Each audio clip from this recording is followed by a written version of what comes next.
katsaka amin'ny fotoana rehetra. Ny ampifolo ireo olona mitondra ny otrikaretina koronavirus hoy ny profesora Antavololtiana. 7 amin'izy ireo no vokatry ny fifampikasoana 4 teto Antananarivo renivohitra, 2 kosa avy any Toliara ary ny iray avy amin'ny Nosy Belleville. Ny 3 ambiny kosa dia tonga tamin'ny zotra avy any ivelany. Miisa 2 ireo olona mitondra ny otrikaretina koronavirus. Ao fitaratra isika pony eto Antananarivo hoy ny filohan'ny Centre de Commandement Opérationnel CCO Covid-19 Tianarivelo Razafimahefy nandritra ny fandraisam-pitenenany tao amin'ny televiziona malagasy. Voahaza ny fihibohana any amin'ny faritra hafa raha mitany eto Antananarivo renivohitra raha ny nambaran'ny ministry ny atitany.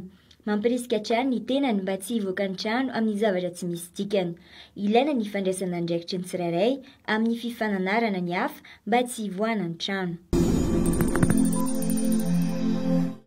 Mila maka fahazon-dalana manokana ireo olona na fiara mikasa ny hivoaka n'Analamanga hoy Joël Rindrimandranto, ministry ny fitaterana, ny fizahantany ary ny famantarana toetrandro. Eny anivon'ny topim-piantsonana eny Andohatapenaka no akana izany fahazon-dalana izany manomboka androany ka hatramin'ny alakamisy 9 aprily. Izay mameno ity taratasy ity anio dia mahazo fahazon-dalana anio ihany hoy ny nambaran'ny ministry ny fitaterana.